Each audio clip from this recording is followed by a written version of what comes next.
The black sedan careened down Highway 101, its tires screeching against the icy asphalt as it swerved wildly through the snow-dusted pines near Cannon Beach.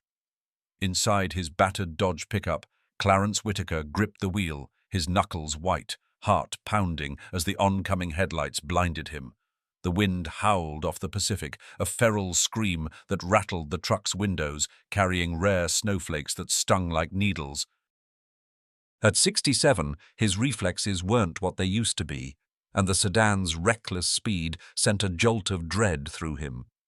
Then, in a blur of motion, something large hurtled from the car's passenger window, tumbling into the darkness, a sight that froze his breath in his chest.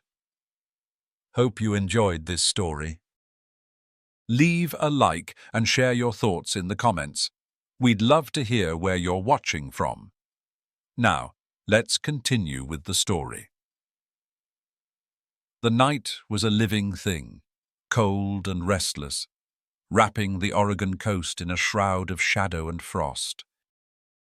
Clarence Whitaker squinted through the windshield, his weathered hands steadying the wheel as the Dodge rumbled along the narrow, winding stretch of Highway 101. The dashboard clock glowed 9:47 p.m., its faint green light a small comfort against the vast, inky blackness outside. He was a man out of place in this storm, a retired high school English teacher who'd once thrived on the rhythm of chalkboards and poetry, now reduced to solitary drives for necessities. Tonight, it was his heart medication, prescribed after years of grief had worn his body down, that dragged him from the warmth of his wooden house near Cannon Beach.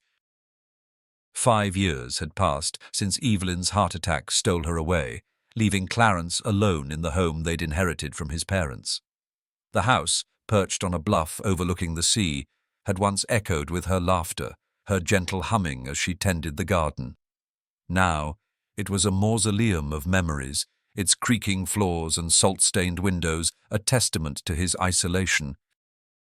The omniscient narrator knew the weight of those years pressed on him tonight, heavier than the storm brewing overhead. Evelyn had been his anchor, and without her, he drifted, through days of silence, through nights of restless sleep. This errand to the pharmacy was a rare break in his routine, a necessity he couldn't delay with the forecast promising a rare coastal snowstorm. The wind battered the truck, a relentless force that tugged at the pines lining the road, their branches swaying like mourners in the dark. Clarence adjusted his glasses, his night vision faltering with age, and leaned closer to the yellow lines splitting the highway. The snowflakes, small but sharp, danced in the headlight's beam, a prelude to the chaos the weather service had warned about. He muttered to himself, a habit born of too many solitary hours, "Just get the pills and get home, old man. No sense tempting fate." His voice was rough, unused, swallowed by the hum of the engine and the storm's rising wail. The sedan had come out of nowhere, a dark phantom slicing through the night. The narrator saw what Clarence couldn't yet comprehend. The driver's hands, gloved and frantic, shoving something out the window as the car veered past. Clarence's foot hovered over the brake, instinct warring with disbelief as the headlights of the approaching vehicle flared in his eyes. He eased the truck to the right, tires crunching on the gravel shoulder, giving the sedan room to pass. But as it drew level with him, the motion caught his attention. A large, shapeless mass thrust from the passenger side, followed by smaller forms tumbling after it, hitting the road with sickening thuds. Time slowed. Clarence's breath hitched, his mind racing to make sense of the scene. The sedan's taillights vanished around a bend, leaving only the echo of its engine and the shapes sprawled across the asphalt. "Dear Lord," he whispered, the words trembling as they left his lips. His hands shook as he reached for the hazard light switch, the orange glow pulsing like a heartbeat in the cab. Years of teaching had sharpened his eye for detail. He'd caught the first 3 letters of the license plate, JKM, before the car disappeared. It was a reflex, honed from noting suspicious vehicles near the school, But now it felt like a lifeline to justice. The cold hit him like a slap as he pushed the driver's door open, stepping into the storm. The wind tore at his thin sweater, cutting through the wool with a bitterness that made his bones ache. He grabbed the flashlight from the glove box, its beam a weak spear against the darkness, and swung it toward the road. His heart nearly stopped as the light found its mark. A large dog, golden-brown fur matted with snow, lying motionless on the asphalt. The narrator knew her pain before Clarence did. A mother, injured and abandoned, her world reduced to this frozen moment. Clarence took a step closer, his boots crunching on the icy gravel, and the dog's head lifted weakly. Her eyes, wide and glistening with fear, locked onto his, and something deep within him cracked open. A fissure in the wall he'd built around his grief. Then he heard it. Faint whimpers, high and desperate, rising from the shadows nearby. The flashlight swept across the road, revealing the full horror. 4 tiny puppies, no more than a few weeks old, scattered like broken toys in the snow. Their small bodies shivered, their cries piercing the wind, and Clarence's throat tightened with a mix of rage and sorrow. "Oh, you poor things," he breathed, his voice catching on the edge of a sob. He moved toward the mother dog, his steps slow and deliberate, the beam of light trembling in his grip. She watched him warily, her body tense, but she didn't growl or pull away. Up close, he saw the blood staining her front leg, the awkward angle of the limb suggesting a break. Despite her pain, her eyes darted to her puppies, a low whine escaping her throat, an anxious plea that needed no translation. The narrator understood what Clarence felt in that moment, a surge of protectiveness, a call to action he hadn't known since Evelyn's last days. He knelt beside her, his knees protesting against the cold asphalt, and spoke softly, "It's okay, girl. I'm here to help. I'm not going to hurt you." The wind swallowed his words, but the dog seemed to hear them, her gaze softening just enough to give him hope. He glanced at the puppies, their tiny forms huddling against the storm, and made a decision that would change everything. Clarence shrugged off his coat, the chill biting deeper as he exposed himself to the elements. "Let's get your babies first," he told her, amazed at how she seemed to understand, her eyes following his every move. He crawled across the road, gathering each pup, one with a white patch on its chest, another with a brown circle around its eye, a third so pale it blended with the snow, and the last calm and watchful even in its fear. They were golden like their mother, retriever mixes perhaps, and miraculously alive, though shivering and scared. He fashioned a nest in the passenger footwell of the truck, tucking the puppies into the folds of his coat. Their whimpers quieted as they pressed against each other, seeking warmth. Clarence turned back to the mother dog, her gaze never leaving her babies, and saw her make a valiant effort to stand. "Easy there, girl," he soothed, noting how she favored her injured leg. "Let me help you." He slid his arms beneath her, surprised when she didn't resist, and lifted her carefully.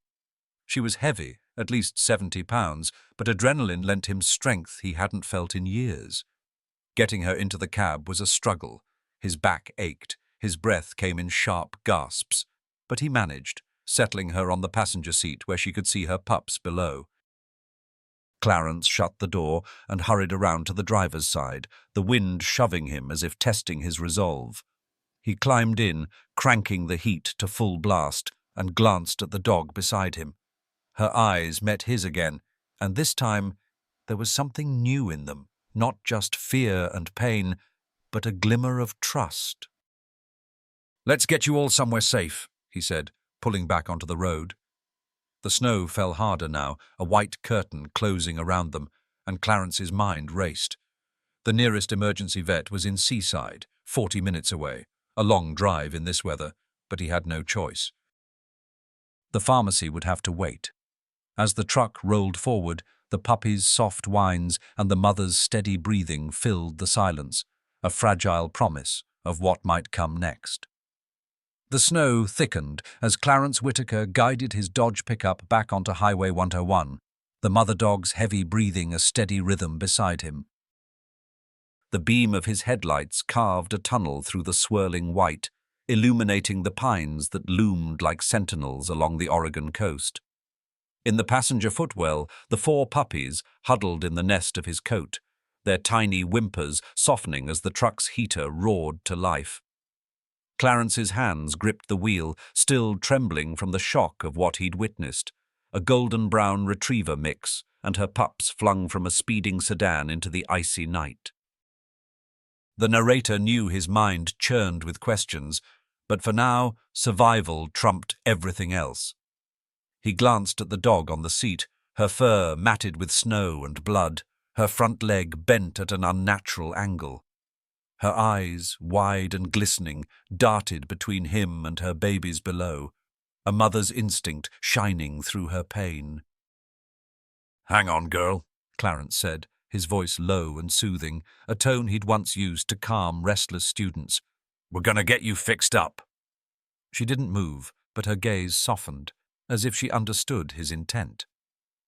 The narrator saw what Clarence couldn't yet name, a fragile thread of trust weaving between them, born in this storm-tossed moment. The road stretched ahead, a slick ribbon of asphalt winding through the coastal wilderness near Cannon Beach. The wind howled, shoving the truck with invisible hands, and Clarence leaned forward, squinting to keep the yellow line in sight. His night vision had dulled with age, and the snow only made it worse, each flake a tiny dagger in the headlight's glare. He muttered to himself, 40 minutes to Seaside, just 40 minutes. The emergency vet there was his only hope, too far to turn back, too urgent to delay. The pharmacy errand that had pulled him from his lonely house faded into irrelevance. These lives mattered more now. The cab filled with warmth, a stark contrast to the bitter cold he'd left behind on the roadside. Clarence's sweater clung to him, damp from the wind's bite, but he barely noticed. His focus was on the dog, her breathing steady but laboured, and the puppies, their small bodies pressed together for comfort. He reached over, his fingers brushing her matted fur, and she flinched slightly before settling under his touch. "You're a tough one, aren't you?" he murmured, marvelling at her resilience. The narrator knew her strength ran deeper than he could guess, a survivor who'd endured neglect long before this terrible night. Memories flickered in Clarence's mind, unbidden but sharp. The last time he'd driven this road at night was 5 years ago, rushing Evelyn to the hospital in Seaside as her heart failed. The narrator saw it all, the panic in his chest, the way her hand had gone limp in his, the sterile white of the ER where she slipped away. He'd avoided this stretch of highway since each mile a reminder of loss. Now here he was again, racing against time, not for Evelyn, but for this dog and her pups. The irony wasn't lost on him, and a wry smile tugged at his lips. "Guess fate's got a funny way of circling back," he said aloud, his voice swallowed by the storm. The puppies stirred below, one of them, the boldest, with a white patch on its chest, poking its head up to sniff the air. Clarence chuckled, a sound rusty from disuse. "You're going to be trouble, little guy." The mother dog made a soft grunt, her eyes fixed on her pup, and Clarence felt a pang in his chest. She reminded him of Evelyn in a way, gentle yet fierce, protective even in her weakest moment. He shook his head, pushing the thought aside. Sentiment wouldn't get them to Seaside any faster.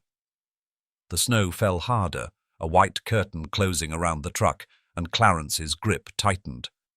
The road was emptier now, the sedan long gone, its taillights a fading memory. Anger flared in him, hot and sudden, at the cruelty of it all. Who could do this? Toss a mother and her babies like trash? The partial license plate, JKM, burned in his mind, a clue he'd clung to in the chaos. He'd report it, he decided, though part of him doubted it would lead anywhere. Justice felt distant, but saving these lives was within reach. Halfway to Seaside, the truck hit a patch of ice, sliding briefly before Clarence corrected it. His heart thudded, a reminder of his own fragility. His medication sat unclaimed at the pharmacy, and he hadn't taken his dose today. "Not now," he muttered, forcing his focus back to the road. The mother dog whined, a low, anxious sound, and he reached over again, stroking her head. "We're okay, girl. Almost there." Her eyes met his, and the narrator saw what Clarence felt, a connection forming, a lifeline in the dark. The lights of Seaside emerged at last, faint pinpricks growing brighter as the truck rolled into town. The emergency vet clinic stood at the edge of the main strip, its sign glowing through the snow. Clarence pulled into the lot shortly after 10, relief washing over him as he saw staff moving inside. He killed the engine, the sudden silence amplifying the wind's howl, and turned to his passengers. "We're here," he said, his voice steady despite the exhaustion creeping in. "Let's get you the help you need." He opened the door, the cold rushing in like an intruder, and stepped out, circling to the passenger side. The puppies whimpered as he lifted them, still bundled in his coat, their small bodies trembling against him. Then came the mother dog. He slid his arms beneath her, grunting as her weight strained his back. She was heavy, solid despite her injury, but he managed, cradling her as he staggered toward the clinic doors. The narrator knew this moment marked a shift. Clarence, once adrift, had found a purpose in the storm. Inside, the bright lights stung his eyes, and a technician rushed forward, taking the puppies as Clarence carried the mother dog through the threshold. "They were thrown from a car," he said, his voice hoarse but firm. "She's hurt bad. Please help her." The staff sprang into action, their voices a blur as they whisked her away. Clarence stood there, coatless and shivering, watching the doors swing shut behind her. The chapter ended with him sinking into a waiting room chair, the weight of the night settling over him, wondering what came next. The hum of the vet clinic's fluorescent lights buzzed overhead as Clarence Whitaker sat in the waiting room, his hands clasped tightly in his lap. The clock on the wall ticked toward 11, its hands a slow march through the night. Outside, the storm raged on, snow piling against the windows of the seaside facility, but inside, the air was warm, tinged with antiseptic and the faint musk of animals. The narrator saw the exhaustion etched into Clarence's face, lines deepened by years of solitude, now sharpened by the adrenaline of the rescue. Yet beneath it, a flicker of hope stirred, fragile but growing.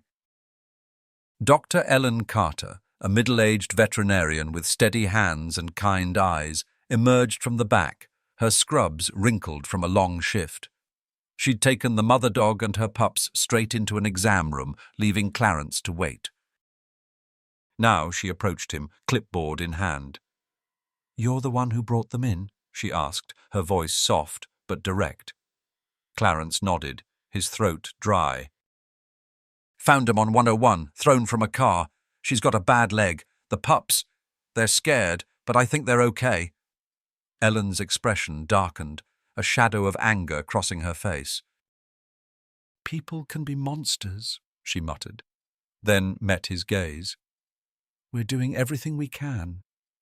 The narrator peered into Ellen's thoughts, a woman who'd seen too many cases like this, yet never lost her resolve. She led Clarence to a small room where the puppies waited, their tiny forms curled together on a blanket. A technician had set up a bottle of formula, and Ellen handed it to him. "They're about 5 weeks old, just starting to wean," she explained. "You can feed them while we work on their mom." "She's in surgery now, fractured radius. It's a clean break, but it'll need stabilizing." Clarence took the bottle, his hands unsteady, and sat beside the pups. "Will she be all right?" he asked, his voice barely above a whisper. Ellen nodded. With surgery and care, she should recover. She's tougher than she looks. He cradled the boldest pup, the one with the white patch, watching its tiny mouth latch onto the bottle. The others stirred, their whimpers rising, and Clarence felt a pang of something he hadn't known in years: responsibility. The narrator saw his mind drift to his teaching days, guiding students through Shakespeare and Whitman, a role he'd lost when Evelyn's death sent him into retreat. Now, here he was, feeding these fragile lives, their warmth seeping into his cold hands. He studied them, the shy one with a brown circle around her eye, the pale one almost white, the calm one watching him intently, and wondered who they'd become. Back in the operating room, Ellen worked with precision, her team a quiet symphony of skill. The mother dog lay under anesthesia, her golden brown fur shaved around the injured leg. The narrator knew her past, neglected, perhaps a stray or an unwanted pet, cared for just enough to keep her pups alive before this betrayal. Ellen set a plate and screws into the bone, her hands steady despite the late hour. "You're a fighter, girl," she murmured, a promise to the unconscious dog. She'd seen animals bounce back from worse, but this one's gentle eyes had struck her, a quiet plea for a second chance. Clarence fed the last pup, the calm one, and leaned back, the bottle empty in his hand.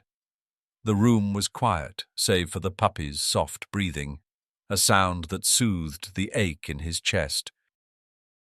He thought of Evelyn again, how she'd loved dogs, always talking about getting one for their big house.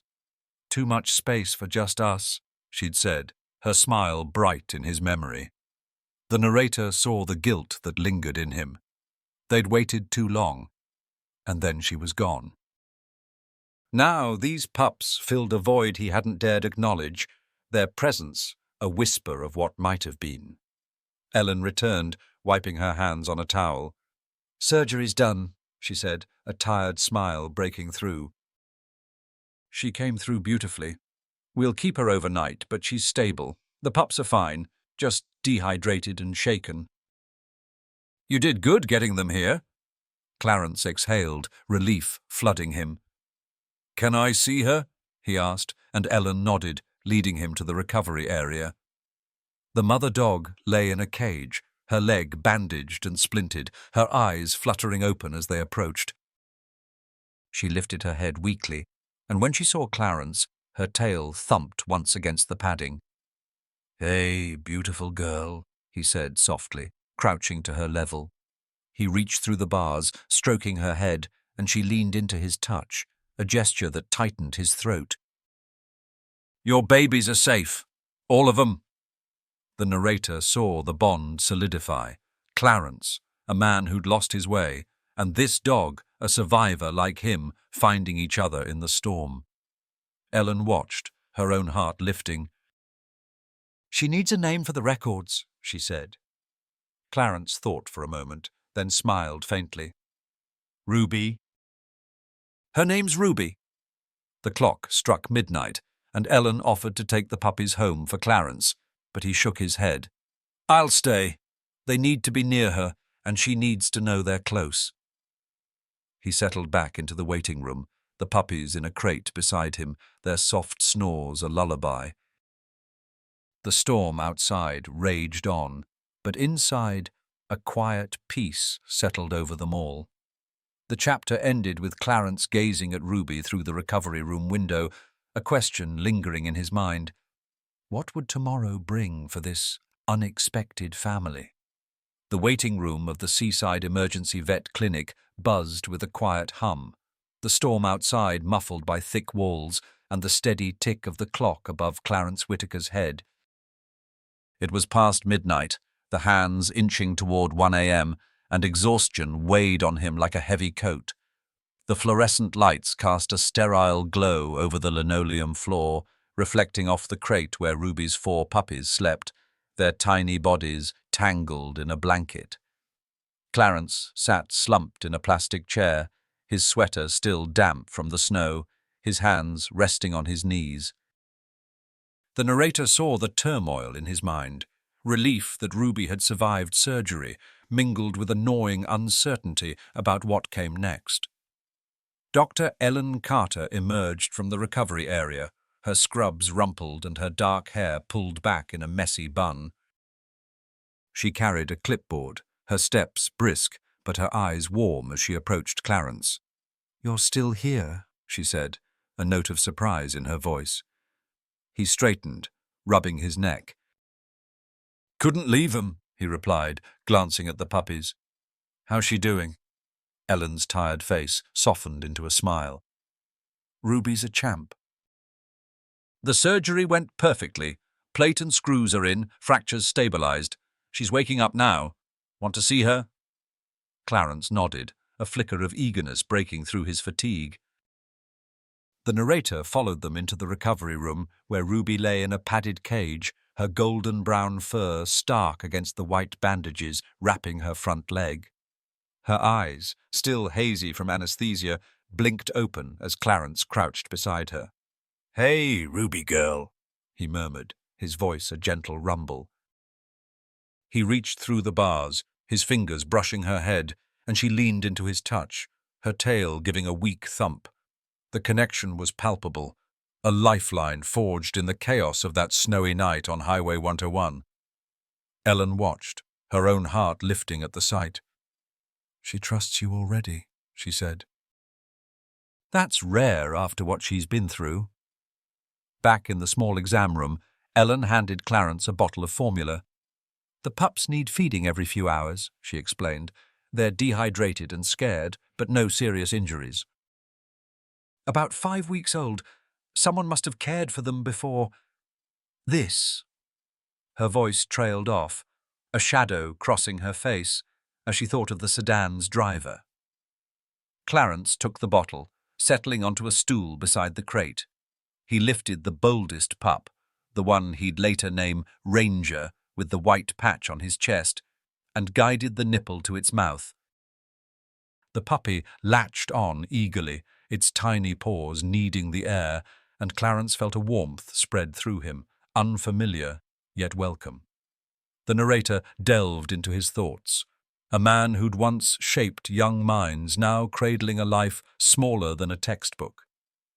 He studied the others as they stirred. The shy one with a brown circle around her eye, the pale one almost white, the calm one watching him with steady eyes. They were distinct already, personalities peeking through their fear, and Clarence found himself wondering who they'd grow into. "You've got a big job ahead, Ruby," he muttered, glancing toward the recovery room. "Keeping these rascals in line." The narrator knew he was talking to himself as much as her, a promise to see this through. Ellen returned to check on Ruby, leaving Clarence alone with the pups. The clinic's overnight bustle faded into a background hum, and he fed each one in turn, their soft whimpers quieting as the formula warmed their bellies. The shy one, later Poppy, nuzzled his hand, and the pale one, Snow, sucked greedily, while the calm one, Willow, took her time, her eyes never leaving his face. He set the empty bottle down, leaning back as they curled together again, a tiny family he'd somehow become part of. The narrator saw the shift in him, a man who'd lived in shadows now stepping into light, even if he didn't fully realize it yet. Memories crept in, sharp and unbidden. Clarence thought of Evelyn, how she'd have loved this, her gentle hands perfect for soothing scared creatures. They'd talked about getting a dog once, filling their big house with life. But time had slipped away, and then she was gone. The narrator saw the guilt that lingered. He'd failed to give her that dream, retreating into solitude instead. Now, these pups stirred something in him, a chance to honor her maybe, in a way he hadn't expected. He rubbed his eyes, the fatigue catching up, but a faint smile tugged at his lips. "Guess you're stuck with me now," he whispered to the sleeping pups. Ellen reappeared, her expression brighter. "Ruby's awake and stable," she said. "She'll need to stay at least 24 hours for observation, but she's out of the woods." You can take the puppies home if you want. They'll need feeding through the night. Clarence shook his head, his voice firm. I'll stay. They belong with her, and she needs to know they're safe. Ellen raised an eyebrow but didn't argue, handing him a blanket. Suit yourself. There's a cot in the break room if you change your mind. He took it, settling beside the crate, the puppy's soft snores a lullaby. The narrator saw Ellen's quiet admiration. She'd met plenty of rescuers, but Clarence's resolve struck her. She returned to Ruby, adjusting the IV drip, and murmured, You picked a good one to save you, girl. Ruby's eyes followed her, then drifted toward the waiting room, as if sensing her pups nearby. The clinic settled into a hushed rhythm, the storm a distant roar beyond the walls. Clarence wrapped the blanket around his shoulders, his gaze fixed on the recovery room door. He'd pay whatever it cost. Money didn't matter now. These lives did. The chapter closed with Clarence drifting into a light doze, the weight of the night easing as he listened to the puppies breathe. The narrator knew this was just the beginning. A man and a dog, bound by chance, stepping into an uncertain dawn. Outside, the snow piled higher, but inside, a fragile hope took root, ready to bloom in the hours ahead. Morning broke over Cannon Beach with a grey, reluctant light, the storm leaving a blanket of snow across the coastal town. Clarence Whitaker's Dodge rumbled into the driveway of his wooden house, the engine coughing as he shut it off. Ruby lay on the passenger seat, her bandaged leg resting carefully, her eyes alert despite the ordeal. In the footwell, her 4 puppies nestled in his coat, their small bodies warm against each other. The narrator saw the weariness in Clarence, up all night at the seaside vet clinic, but also a spark of purpose that hadn't been there before. He'd stayed until dawn, watching over Ruby and her pups, feeding them through the early hours as Dr. Ellen Carter had instructed. She'd released them with a list of care notes and a gentle warning. Ruby's leg will take weeks to heal. Keep her quiet and call if anything changes. Clarence had nodded, his mind already racing with plans. Now, as he opened the truck door, the cold air hit him, sharper after the clinic's warmth, and he winced, his back stiff from the cot he'd barely slept on. Home, sweet home, he muttered, glancing at Ruby. She looked back, her trust in him a quiet anchor. The house loomed ahead, its weathered boards and salt-streaked windows a testament to years of neglect. Once Evelyn's pride, it had faded with her passing, its emptiness a mirror to Clarence's own. He carried Ruby inside first, her weight straining his arms, and settled her on a pile of blankets in the mudroom, a space he'd decided would be theirs. The puppies followed, bundled in his coat, and he placed them beside her, watching as she nosed each one, a soft whine escaping her throat. "You're a good mum," he said, his voice rough with emotion. The narrator saw her relief, her babies safe, her pain eased by his care.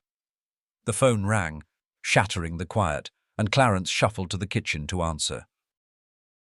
It was Dorothy Miller, his neighbour of 20 years, a retired nurse with a sharp tongue and a soft heart. "Heard you were out in that storm last night," she said, her voice crackling through the line. "Everything okay?" Clarence hesitated, then told her the story, the sedan, the dogs, the vet. Dorothy listened, her silence heavy, then said, "I'm coming over. You'll need help with that crew."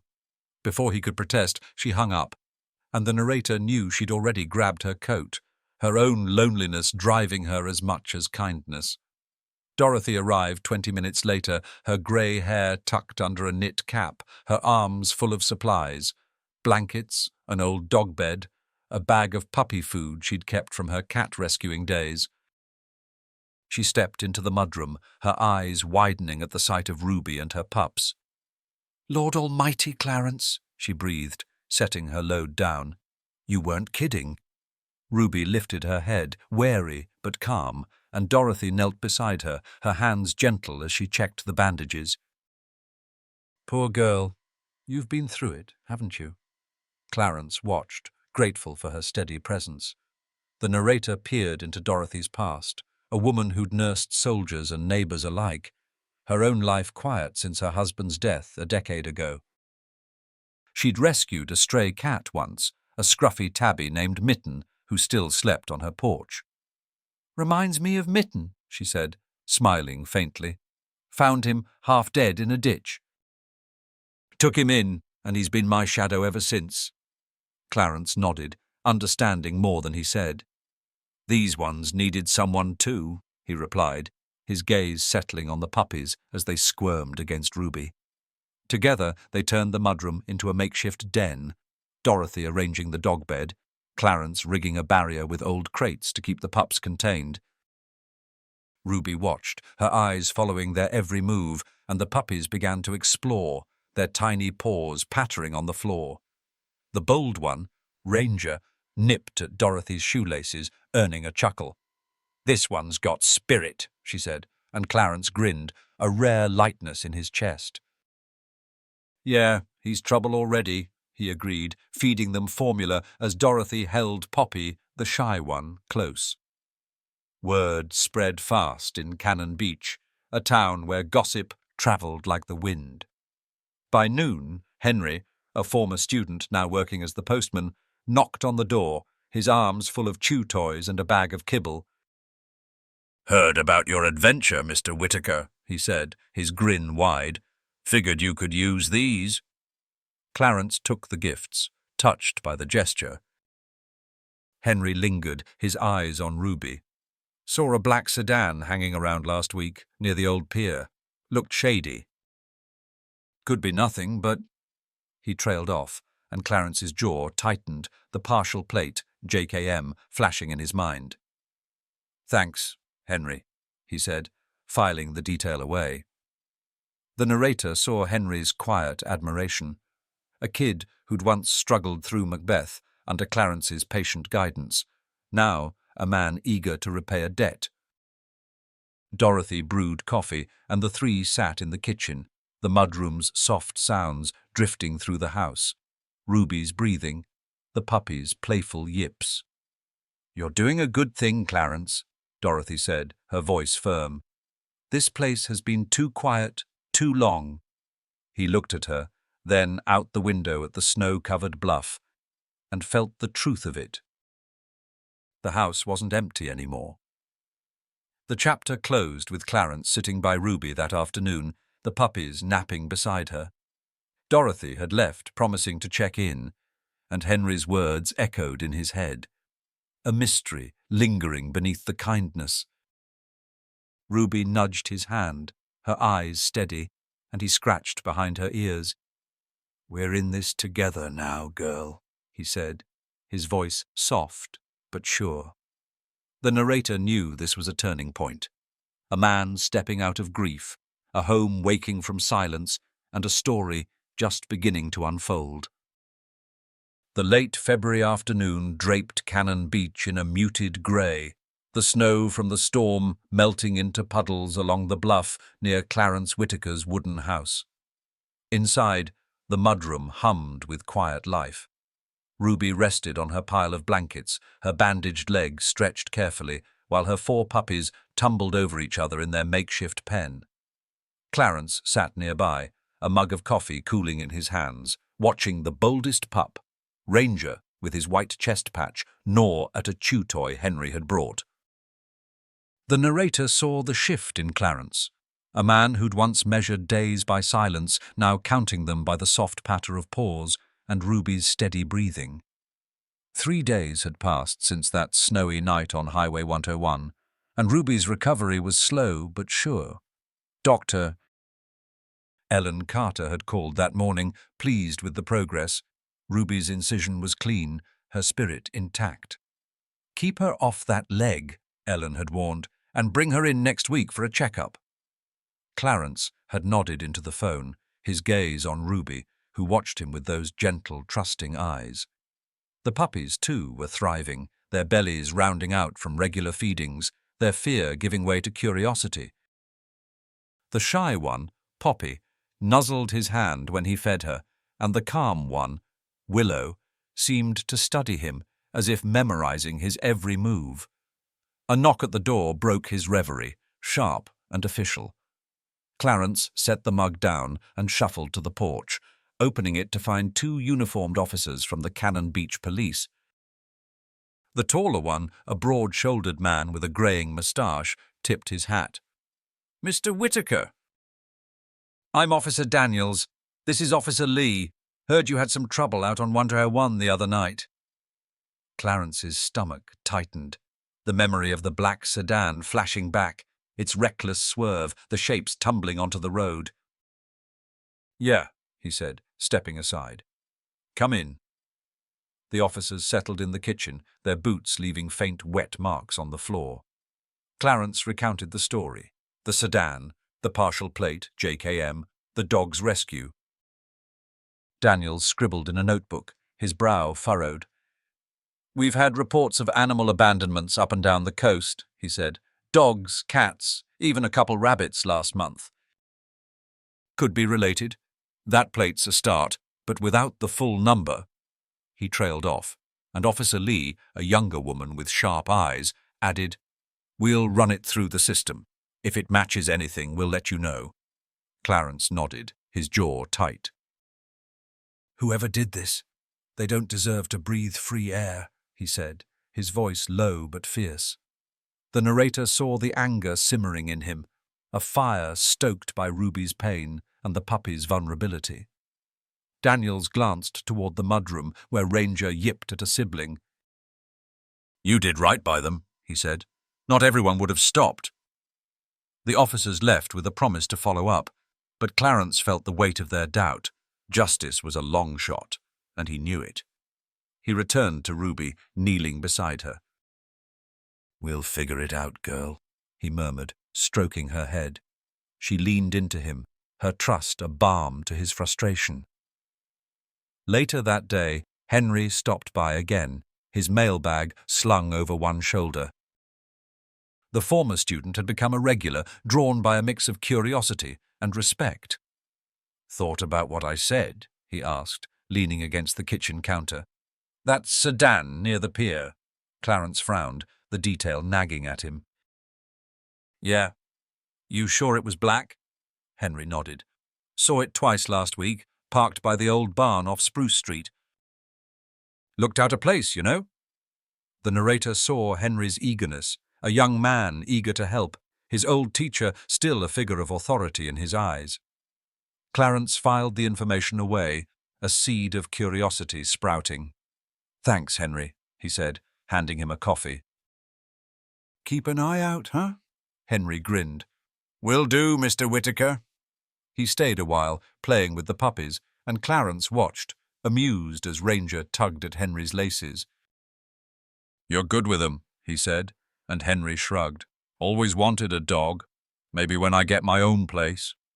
The narrator knew Henry's life, living with his mum, saving up, a quiet kid finding his way. His visits were a lifeline for Clarence too, a bridge to a past he'd let fade. As evening fell, Clarence turned to Ruby and her pups with a new purpose.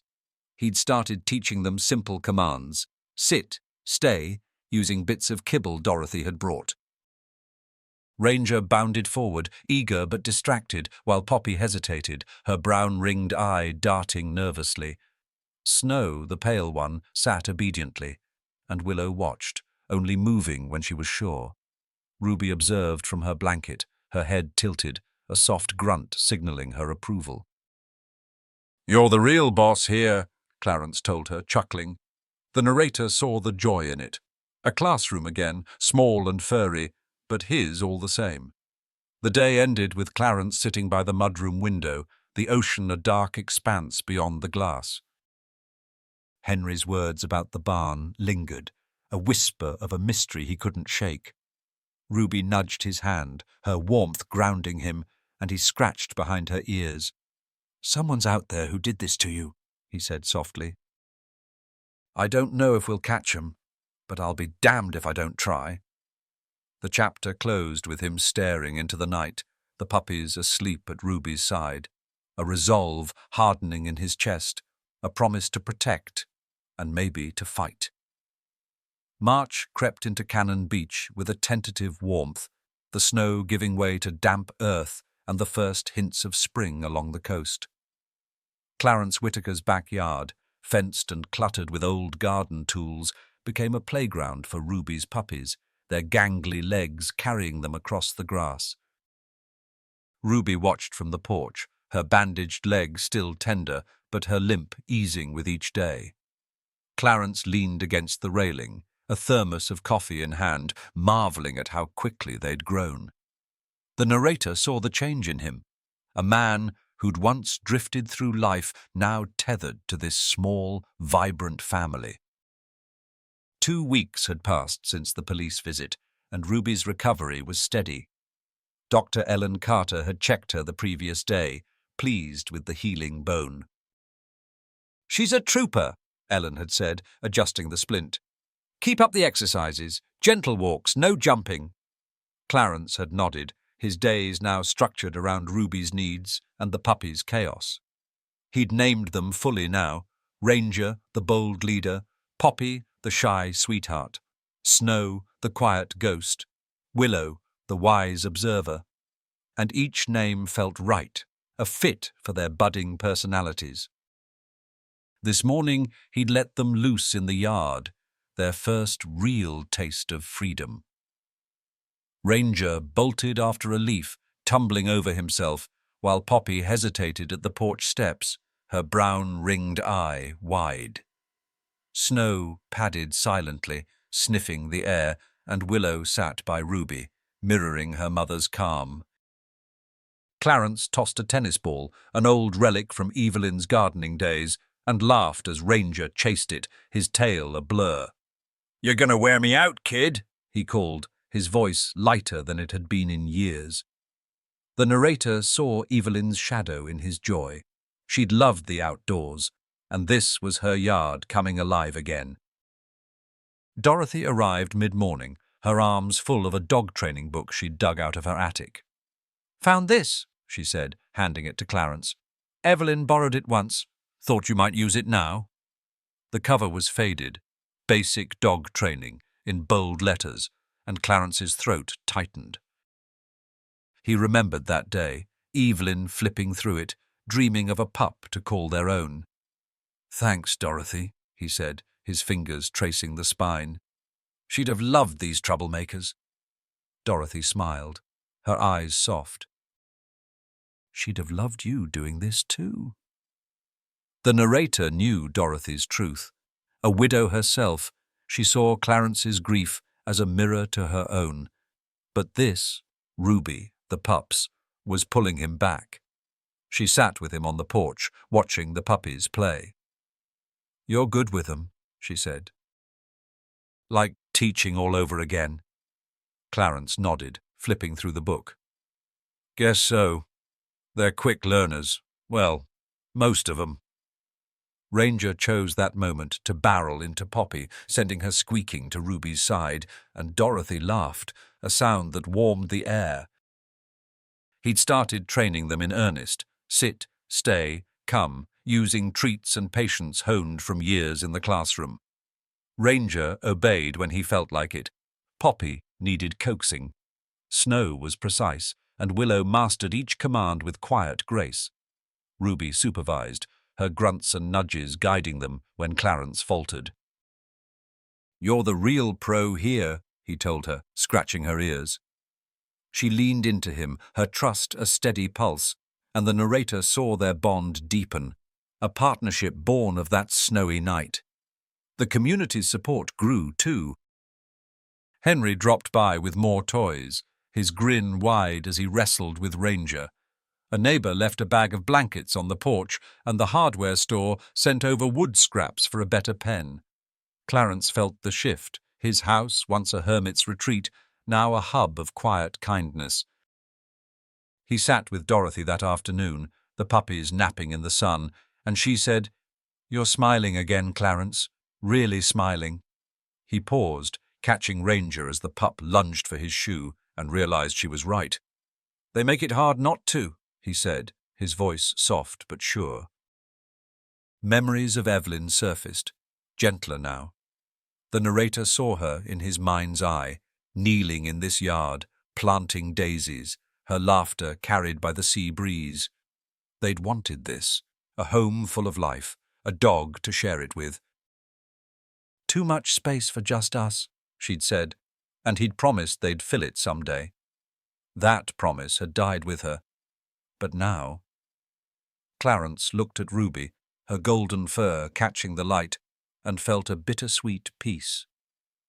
"Maybe this is what you'd have wanted," he whispered, too low for Dorothy to hear. The chapter closed with Clarence sitting on the porch that evening, the puppies sprawled around Ruby, their breaths a soft chorus. The ocean murmured beyond the bluff, a steady heartbeat, and he flipped through Evelyn's book, its pages a bridge to her. Ranger snored at his feet, Poppy curled against Ruby, Snow lay still, and Willow watched the horizon. "We're a family now," he said to Ruby, her eyes meeting his in the dusk. The narrator knew this was a root taking hold, a man finding his way, a home reborn, and a story ready to grow. April arrived in Cannon Beach with a soft warmth, the coastal air carrying the scent of salt and budding wildflowers. Clarence Whitaker sat on his back porch, the weathered boards creaking under his weight, a mug of coffee steaming in his hands. Beyond the fence, Ruby's puppies, Ranger, Poppy, Snow and Willow, romped in the yard, their legs longer now, their play a tangle of fur and yips. Ruby lay beside him, her golden-brown coat gleaming in the morning sun, her bandaged leg still splinted, but her limp fading with each careful step. The narrator saw the peace in Clarence, a man once lost to grief, now tethered to this vibrant chaos, his days shaped by their needs. 3 weeks had passed since the police visit, and though the investigation into the black sedan lingered unresolved, Clarence's focus had shifted. Ruby's recovery was a quiet triumph. Dr. Ellen Carter had marveled at her resilience during their last checkup, adjusting the splint with a smile. "She's healing beautifully," Ellen had said. "Keep her steady, and she'll be running soon." The puppies, too, thrived, their training progressing under Clarence's patient hand. Ranger bounded with reckless energy, Poppy grew bolder, Snow moved with silent grace, and Willow mirrored Ruby's calm wisdom. They were a family now, their presence filling the house with life. This morning, Clarence flipped through the local paper Dorothy had left, its pages crinkling in the breeze. An article caught his eye.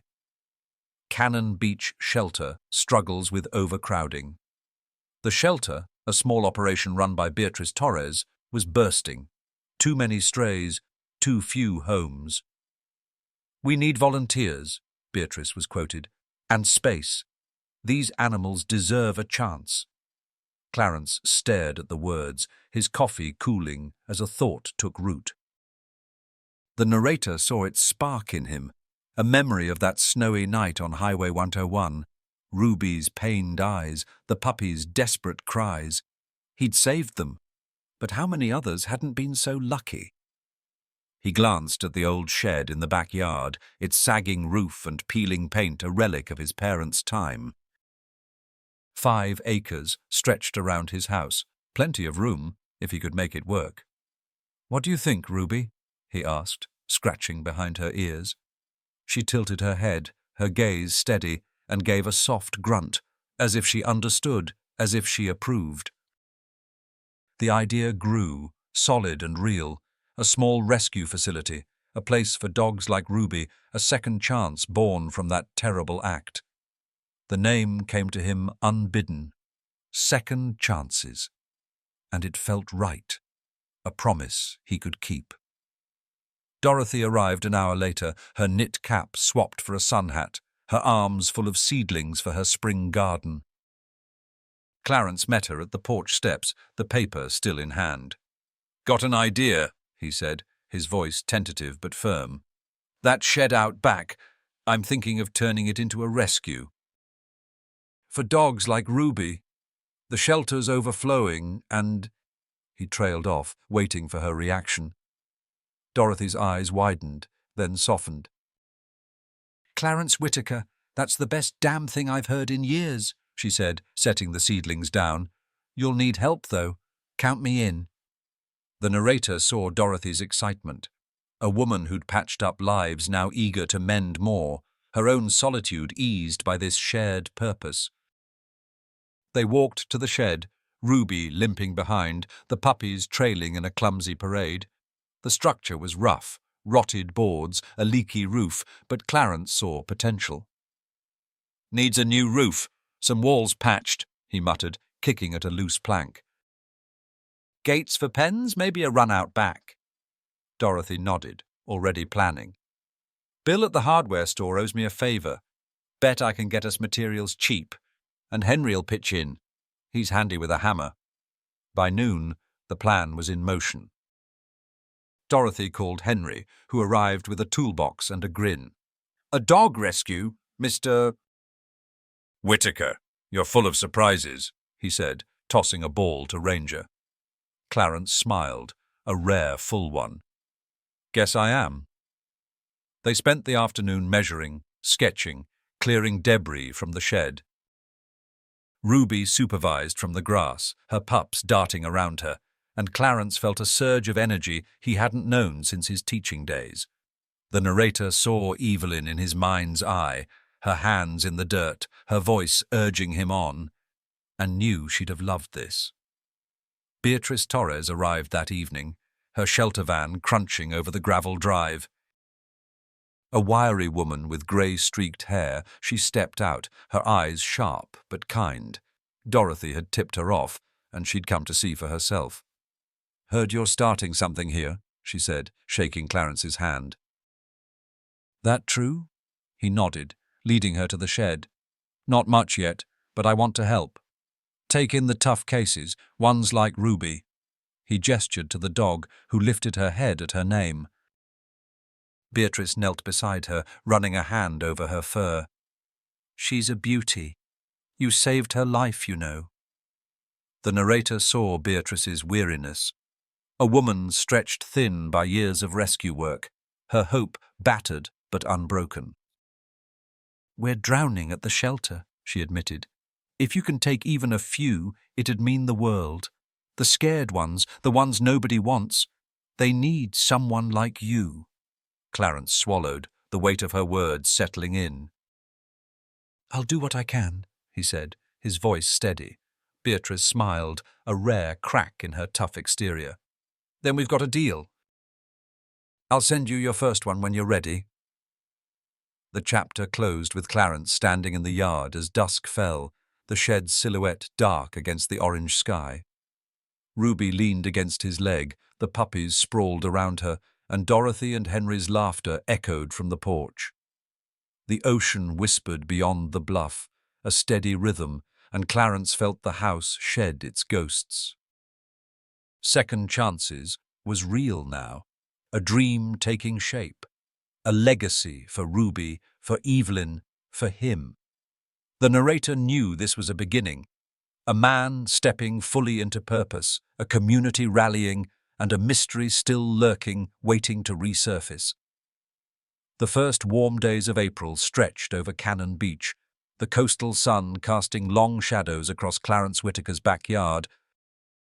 The shed, now Second Chances, stood prouder, its roof patched and walls reinforced, thanks to Dorothy's haggling and Henry's hammer.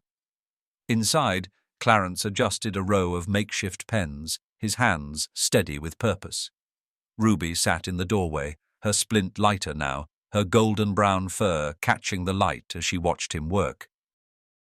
Her puppies, nearly 3 months old, sprawled in the grass nearby, Ranger chasing a butterfly, Poppy sniffing a flower, Snow lying still, Willow gazing at her mother. The narrator saw the harmony in it, a family growing, a man healing, a place coming alive. A week had passed since Beatrice's visit, and today was the day.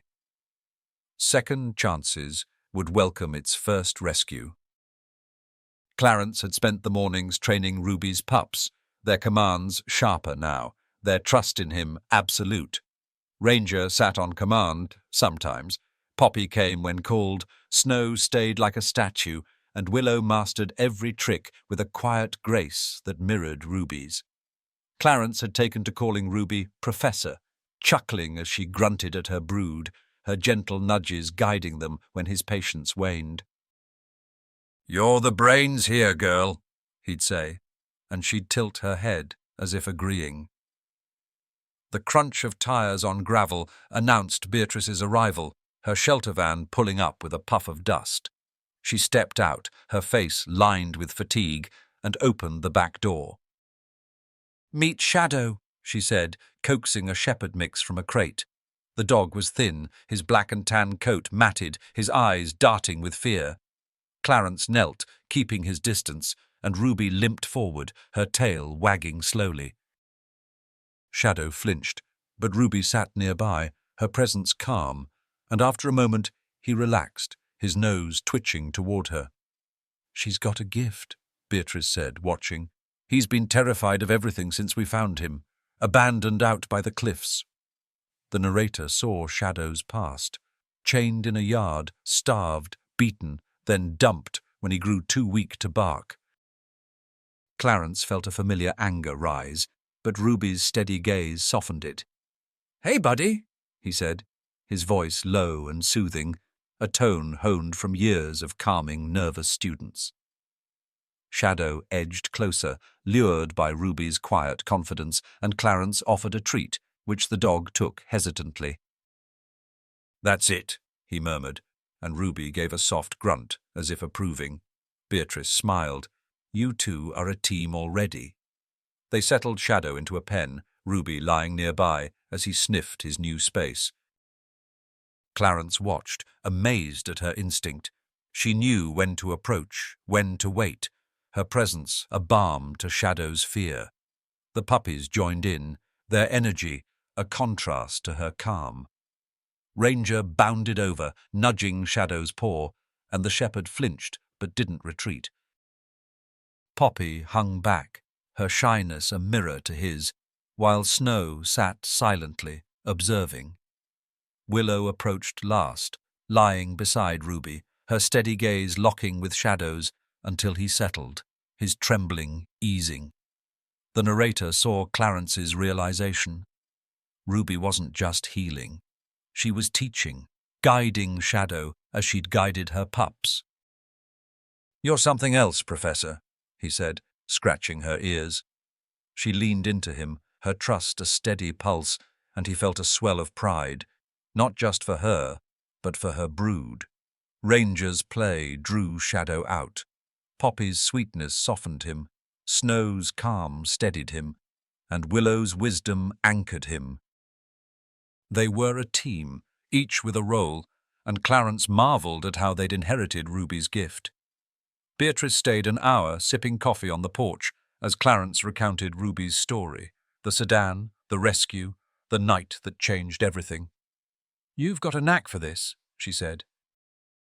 "Shadow's one of our tough ones, scared of his own shadow, pun intended. If you can turn him around." She trailed off, then added, "We had another case last week. Mom and pups, dumped near Ecola Park." "Sounds familiar, doesn't it?" Clarence's jaw tightened, Henry's words about the sedan by the pier flashing back. "Too familiar," he said. "You think it's the same guy?" Beatrice shrugged, her eyes hard. "Maybe. Wish we had more to go on." The narrator saw Clarence's mind turn. The partial plate, JKM, the barn, a thread he couldn't yet pull. He filed it away, focusing on Shadow for now. The day wore on, and he worked with the shepherd, soft words, slow movements, Ruby at his side. By dusk, Shadow took a treat from his hand, a small victory, and Clarence felt a teacher's satisfaction. Progress, step by step.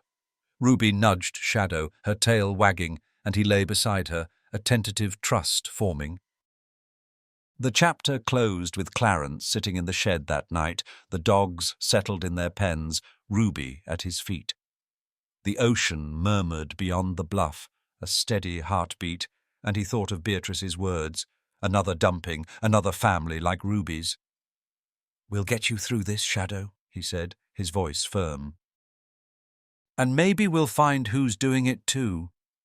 Ruby looked up, her eyes wise and gentle, and the narrator knew this was her gift, not just surviving, but teaching others to do the same. A lesson Clarence was learning, one rescue at a time. July swept into Cannon Beach with a golden haze, the coastal sun baking the bluff near Clarence Whitaker's wooden house. The backyard hummed with life. Second Chances, now a modest rescue facility, housed 10 dogs in various stages of rehabilitation, their barks and rustles a steady chorus. Clarence stood by the shed's new pens, a clipboard in hand, checking off supplies as Ruby lay at his feet, her golden brown fur plush and healthy, her limp barely noticeable. Her puppies, Ranger, Poppy, Snow, and Willow, now nearly 6 months old, darted among the rescues, their energy a balm to the newcomers. The narrator saw the pride in Clarence, a man reborn through this work, his once empty days filled with purpose. 5 months had passed since that snowy night on Highway 101, and Second Chances had grown beyond Clarence's dreams. Dorothy and Henry had rallied the town. Donations of food, blankets, and labor poured in, turning the shed into a sanctuary. Ruby's recovery was complete, her leg healed, save for a slight hitch Dr. Ellen Carter said might linger. "She's a miracle," Ellen had told him at their last visit, and Clarence agreed, watching her guide the rescues with a teacher's patience. Shadow, their first charge, now romped with Ranger, his fear replaced by a tentative joy, a testament to Ruby's gift and Clarence's care. This morning, the phone rang as Clarence fed the dogs, their eager noses nudging his hands. He wiped them on his jeans and answered, the voice on the line crisp and official. Officer Daniels from the Cannon Beach Police. "Mr. Whitaker, we've got something," Daniels said, his tone clipped.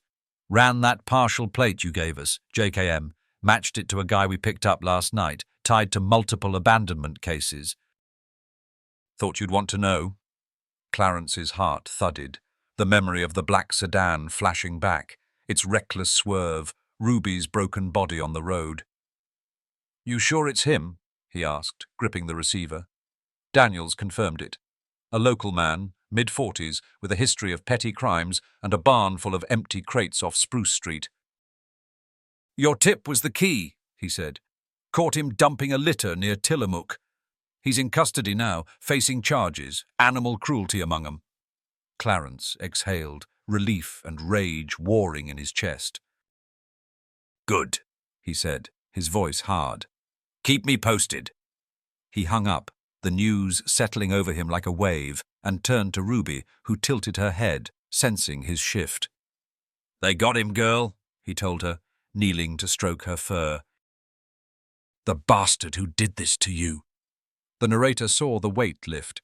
Justice, long elusive, now real. Clarence called Dorothy, who whooped through the line, "About damn time!" and Henry, who promised to spread the word. By noon, the story hit the local news. A small TV crew from Astoria arrived, their van parking crookedly in the drive.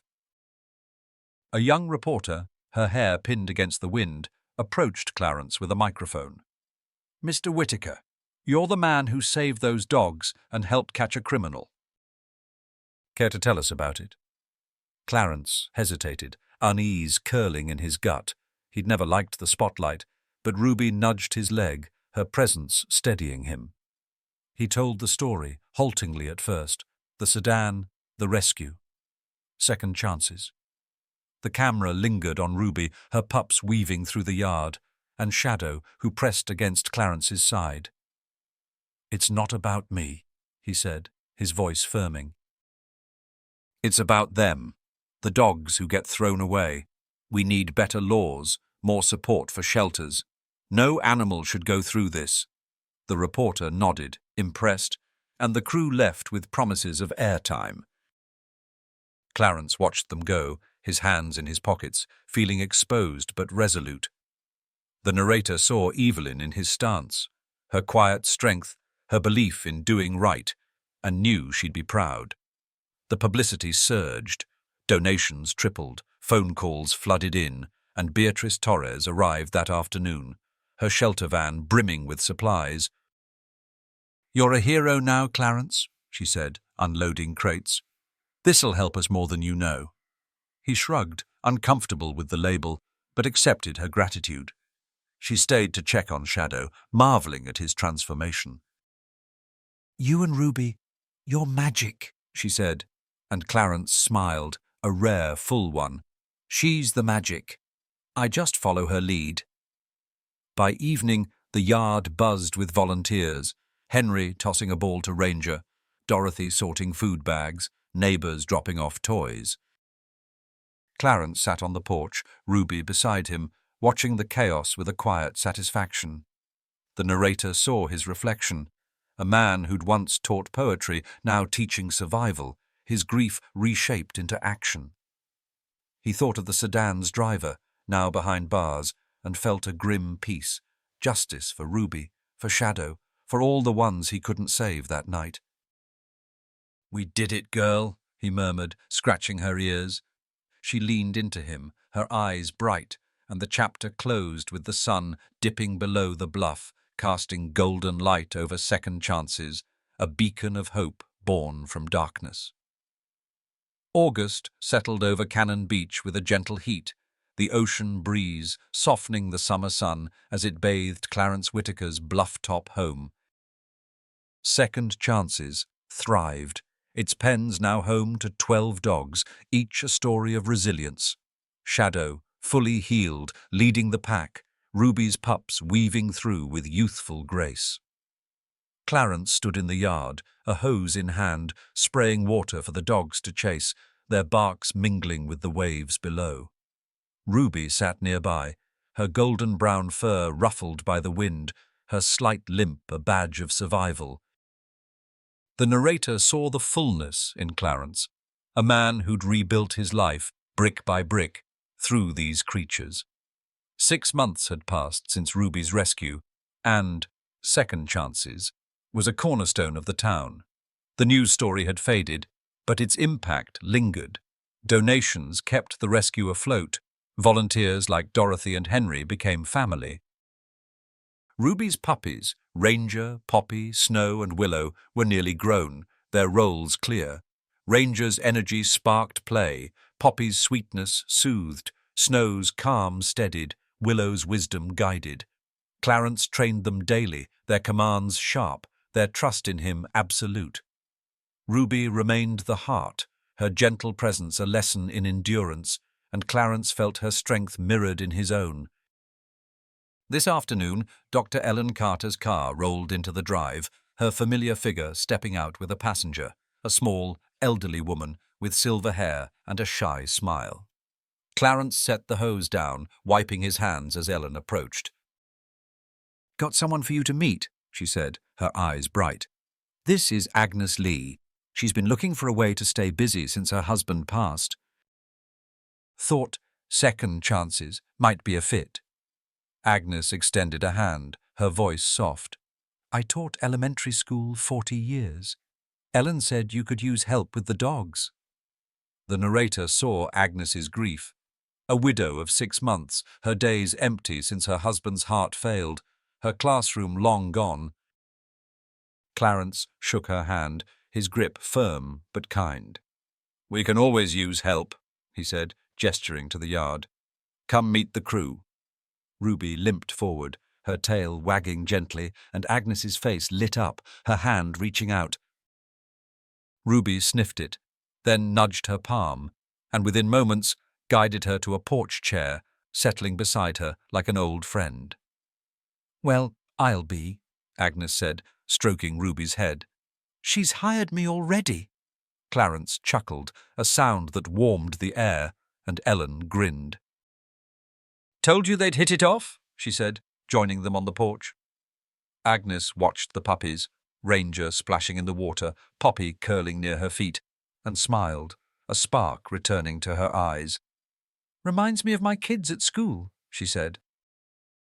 "Always something to keep you going." The narrator saw the parallel. Two souls shaped by loss, finding solace in this place of second chances, their shared past, as teachers, a quiet bond. Beatrice called an hour later, her voice urgent through the line. "Got a new mum and pups. Black lab mix, 6 little ones." "Found 'em in a ditch off 101. Can you take 'em?"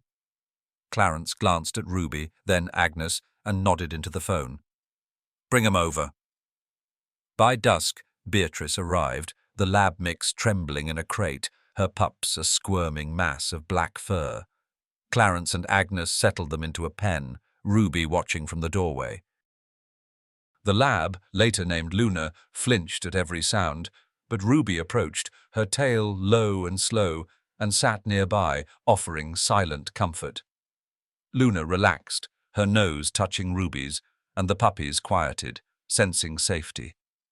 The narrator saw Agnes's hands steady as she fed the pups, her teacher's calm resurfacing. "They're scared, but they'll come around," she said, her voice firm with experience. Clarence nodded, impressed. "You're a natural." She smiled faintly. "Had a lot of practice with shy ones. Kids and critters aren't so different." They worked together, Clarence showing her the ropes, and by nightfall Luna lay with her pups, Ruby beside them, a makeshift family forming under the shed's roof. Dorothy joined them for coffee that evening, her eyes twinkling as she watched Agnes with Poppy. "You've got a new recruit, Clarence," she said.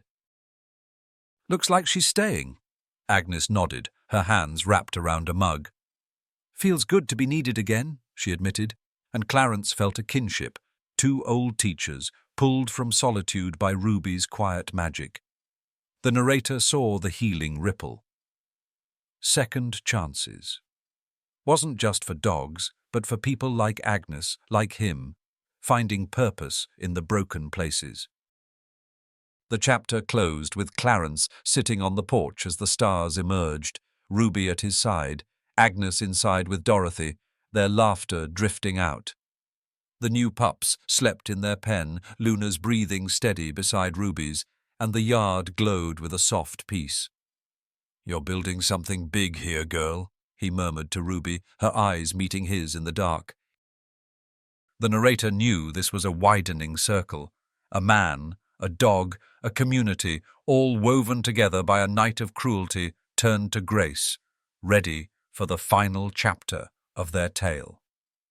Below is Chapter 12 of Mama Hound and her pups tossed from a speeding truck. Approximately 1,500 words written in American English with a third-person omniscient narrator. As the final chapter, it provides a definitive, emotionally resonant closure to the story, tying together Clarence's journey, Ruby's legacy, and the impact of second chances. It builds logically from chapters 1 to 11, reflecting on the past year and leaving the audience with a sense of fulfillment and hope, tailored to your target audience of women over 65 who cherish deep, emotional narratives. February returned to Cannon Beach with a crisp chill, the coastal air sharp with salt and the promise of snow, a year to the day since Clarence Whitaker's life changed on Highway 101. The bluff-top yard glowed with lantern light, the hum of voices rising over the ocean's steady murmur as Second Chances hosted a small celebration. 15 dogs filled the pens, their barks and rustles a symphony of survival, while volunteers mingled. Dorothy pouring coffee, Henry tossing a ball to Ranger, Agnes arranging blankets with quiet care. Clarence stood at the shed's edge, Ruby at his side, her golden-brown fur thick and warm, her slight limp a permanent mark of that fateful night. The narrator saw the fullness in him, a man who'd turned grief into grace, his home now a beacon of life. The past year had woven a tapestry of change. Ruby's puppies, Ranger, Poppy, Snow, and Willow, were fully grown, their roles in second chances as vital as their mothers. Ranger, bold and boundless, led the younger rescues in play, his white chest patch flashing in the dusk. Poppy, sweet and shy, curled beside the fearful ones, her brown ringed eye a gentle comfort. Snow, pale and silent, moved like a ghost, steadying the anxious with his calm. Willow, wise beyond her year, lay with the elderly dogs, her steady gaze a mirror to Ruby's. The narrator saw their inheritance, Ruby's strength, her patience, her gift for healing, passed down in fur and instinct. The shed, once a sagging relic, stood proud, its roof solid, its pens lined with donated bedding, a testament to the town's support. Beatrice Torres raised a glass from the porch, her grey-streaked hair catching the lantern glow. "To Clarence and Ruby," she called, her voice carrying over the crowd, "who remind us that the worst moments can lead to the best changes." Cheers rose, cups clinked, and Clarence ducked his head, uneasy with praise but warmed by it. Ruby nudged his leg, her tail wagging, and he scratched behind her ears, murmuring, "This is your show, girl." The narrator knew the truth.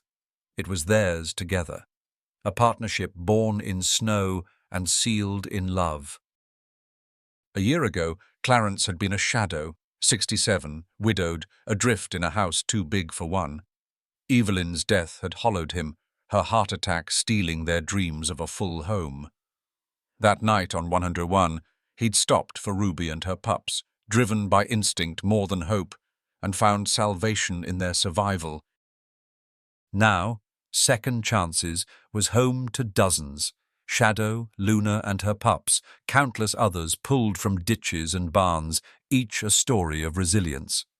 The black sedan's driver, caught and convicted, faded into memory, his cruelty a spark that ignited this light. Clarence felt it in his bones. Every life saved was a ripple from that night, a wave of hope he hadn't dared imagine. Dorothy approached, her knit cap swapped for a scarf, her eyes bright. "You've built something beautiful, Clarence," she said, handing him a mug. "Evelyn'd be proud."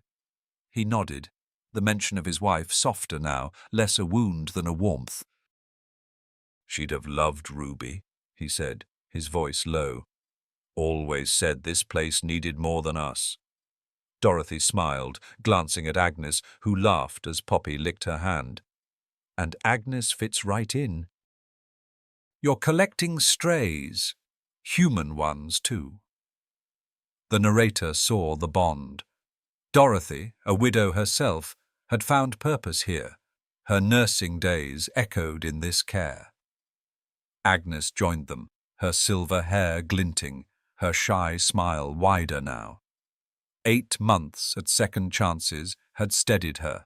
Her husband's loss still ached, but the dogs filled her days with meaning.